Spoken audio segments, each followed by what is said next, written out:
pejabat negara yang menginginkan 3 periode sendiri seperti apa, Pak?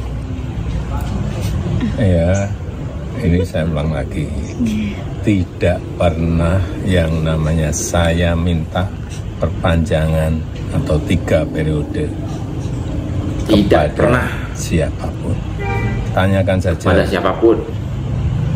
Ke Ibu Mega, atau tanyakan saja ke Mbak Puan, atau tanyakan saja ke partai-partai.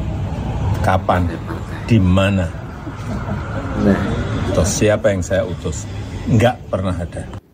Assalamualaikum warahmatullahi wabarakatuh. Balik lagi di channel Akbar CK. Nah, ini yang ditunggu-tunggu nih. Kita ada informasi lagi.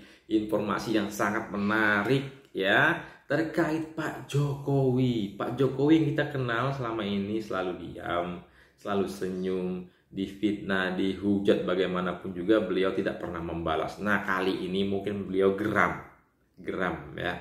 Dan beliau juga merespon semua tuduhan terhadap Pak Jokowi terkait 3 periode. Dan juga ya, yang baru-baru ini Hasto CS itu yang bilang ada dokumen rahasia terkait kejahatan Pak Jokowi selama menjabat sebagai presiden. Nah, Pak Jokowi pun apabila dibutuhkan, diminta keterangan, beliau akan memberikan keterangan. Itu kesimpulan dari jawaban Pak Jokowi ya. Seperti yang digembar-gemborkan Hasto CS, Hasto dan Sitorus Adiana Pitupulu yang selalu menghujat Pak Jokowi, memfitnah Pak Jokowi. Pak Jokowi jawab dengan tegas ya, tegas tapi dengan wajah yang senyum. Itulah Pak Jokowi Dodo. Pak Jokowi menjawab semua tuduhan ya terkait 3 periode. 3 periode Pak Jokowi bilang, langsung aja tanyakan ke Ibu Megawati, langsung aja tanyakan ke Mbak Puan Maharani, kapan dia minta 3 periode. Muncul kalimat, janganlah memframing jahat seperti itu ya. Nih, langsung aja kita reaction videonya berikut ini. Kemarin kan nama Bapak disebut ini dari Pak Hasto mempunyai bukti video-video terkait Bapak dan akan mengeluarkan video-video itu sebagai senjata. Itu gimana, Pak? Ya nggak apa-apa. Kalau nanti harus dipanggil untuk dimintai keterangan seperti apa, Pak? Kalau Pak keterangan apa? Ya misalkan Pak Hasto mengungkapkan seperti itu, kemudian dari pihak proses hukum perlu meminta keterangan Pak Jokowi. Ya diberi keterangan. Ya diberi keterangan. Enteng. Pak, kalau kemarin Pak Hasto sempat menyebut kalau ada pejabat negara yang menginginkan 3 periode sendiri seperti apa, Pak? Ya, ini saya ulang lagi.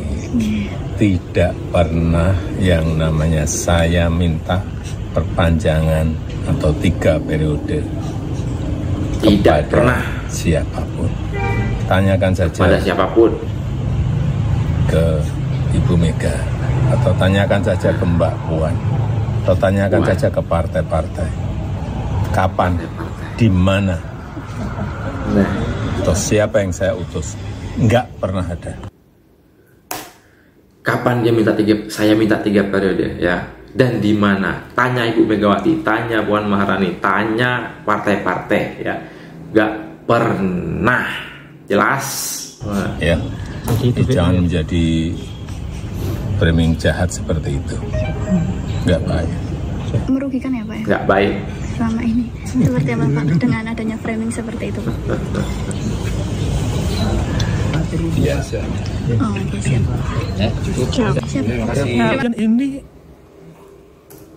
tuh ya, kalau kita perhatikan guys, Pak Jokowi itu dengan tenang, plong aja ya, bercampur geram ya. Tidak pernah. Janganlah memframing jahat seperti itu, tidak baik. Ini saja ke Pak Jokowi ya. Emosi bagaimanapun juga, bukan emosi ya, mungkin geram bagaimanapun juga beliau tetap cooling down ya. Itu Pak Jokowi. Nah, untuk selanjutnya ini Bung Sylvester ya, keterangan ataupun penjelasan Bung Sylvester. Kita lanjut video ini. Yang melakukan korupsi ya, bukan lagi indikasi Bang. Kalau Saiful kan orang PDIP, sudah terbukti gitu loh. Ya kan, kalian sendiri yang sudah melakukan korupsi, mengkhianati rakyat, ya kan, mengkhianati Bung Karno, ya kan. Terus kenapa kalian menuduh Pak Jokowi terus? Seolah-olah Pak Jokowi ini hantu atau momok lah yang tiap saat itu mempengaruhi jiwa, raga, dan hati kalian gitu loh. Ya kan, padahal Pak Jokowi nggak pernah Bang melakukan apapun. Membalas cacian fitnahan itu nggak pernah gitu loh. Tapi mereka sendiri yang berputar dengan pikirannya, berputar dengan narasi-narasi mereka gitu loh. Seolah-olah Pak Jokowi ini yang menghancurkan mereka. Sekarang enggak Bang, mereka menghancurkan dirinya mereka sendiri. Pak Jokowi pernah ngobrol sama kita bahwa beliau kan waktu itu kalau nggak salah pimpinan KPK mengatakan bahwa selama 5 tahun mereka menjadi pimpinan KPK belum pernah bertemu dengan Pak Jokowi. Mereka ingin ketemu. Tapi Pak Jokowi bilang, ya kalau saya ketemu lebih heboh lagi. Jadi memang selama 10 tahun Pak Jokowi memerintah, belum pernah beliau ketemu pimpinan KPK Bang. Gitu. Jadi apalagi sekarang gitu loh. Tapi ya saya nggak kaget Bang kalau Uskup itu bicara demikian. Karena latar belakangnya kemarin waktu Pilpres Uskup ini juga mendukung siapa gitu loh. Mendukung siapa? Berarti bukan Pak Prabowo. Iya kan? Jadi Bang Sylvester tahu persis itu kayaknya. Iya, sudah masuk dalam berpolitik juga gitu loh. Termasuk menjelekan Pak Mulyono lah ya kan, Pak Jokowi. Jadi nggak aneh gitu Bang. Jadi hanya ya kasihan aja umatnya gitu loh. Permusuhan di politik gitu loh Bang. Ya kan? Kecuali Uskup ini punya bukti-bukti bahwa Pak Jokowi melakukan intervensi, melanggar hukum. Ya itu nggak jadi masalah Bang. Ini dia ngomong tanpa bukti-bukti tapi hanya opini dia. Kan kasihan ini rakyat, kasihan ini umat gitu loh. Ngomong nggak ada bukti, ya samalah seperti Pak Prabowo suka bilang, omon-omon saja. Inilah omon-omon saja, koar-koar saja, tanpa bukti, nuduh sana, nuduh sini, ya bingung orang ini. Gimana lagi caranya menjatuhkan orang yang mereka benci. Luar biasa ya. Menurut Bang Sel itu harusnya nggak dilakukan Uskup. Oh enggak dong. Siapapun lah pemuka agama ini. Besok kan bisa aja. Ya saya bilang tadi kalau Pak Jokowi mau ataupun saya ya kan. Atau siapapun. Ya udah. Pak Kiai, Pak Pendeta ini, Pak Uskup yang lain ngomong terus jadi apa? Gitu loh. Harusnya ya gembalakanlah domba-dombanya dengan baik gitu loh. Berikanlah kedamaian, pencerahan gitu. Apalagi di suasana yang Natal ini kan. Tapi melihat posisi keberadaan Uskup ini pada saat Pilpres, pada saat ini kemudian muncul di pemberitaan, Bang Sylvester nggak kaget dong? Oh nggak kaget. Nggak kaget ya? Nggak kaget dong. Ya kan memang udah. Saya bilang tadi, yang menarik hukum, agama, ya kan, masyarakat ke dalam politik ya mereka ini, Bang. Biangnya kan mereka ini, pabriknya kan mereka. Berarti Uskup Agung yang memberikan pernyataan yang kemudian membela Hasto ini memang terafiliasi ke PDIP berarti? Saya nggak bisa ngomong gitu, tapi kemarin itu, ya kita lihat aja mereka dukung siapa. Yang pasti bukan dukung Pak Prabowo atau Pak Jokowi lah. Intinya itu Bang.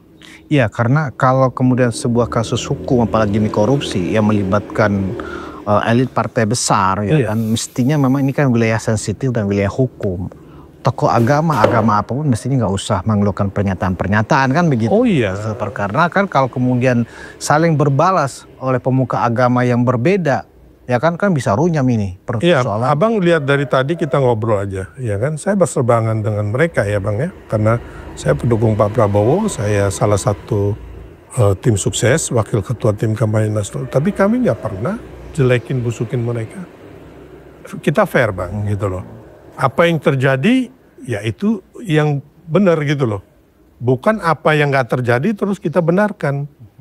Itu Bang. Jadi kembali lagi kita harusnya fairness Bang. Pesan apa yang dibawa oleh pernyataan uskup ini menurut Bang Sil? Ya sama seperti yang teman-teman PDIP atau Hasto lakukan gitu loh Bang. Itu kan hanya framing, pembentukan opini seolah-olah kasus ini bukan kasus hukum, tapi kasus ini adalah kasus yang dipolitisasi Bang gitu loh Bang. Jadi ini akal-akalan dari umpamanya Pak Jokowi atau pemerintah yang lalu dan sekarang untuk menjebloskan lawan-lawan politiknya, kan begitu Bang.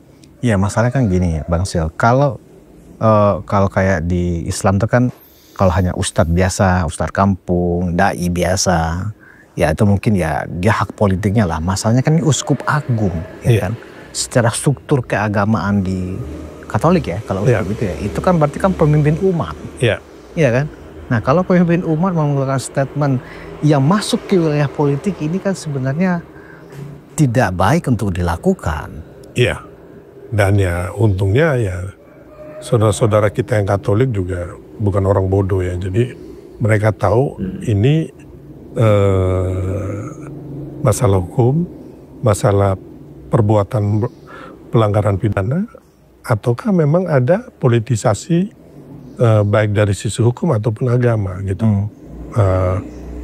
Saya yakin teman-teman nggak akan terpengaruh lah, Bang.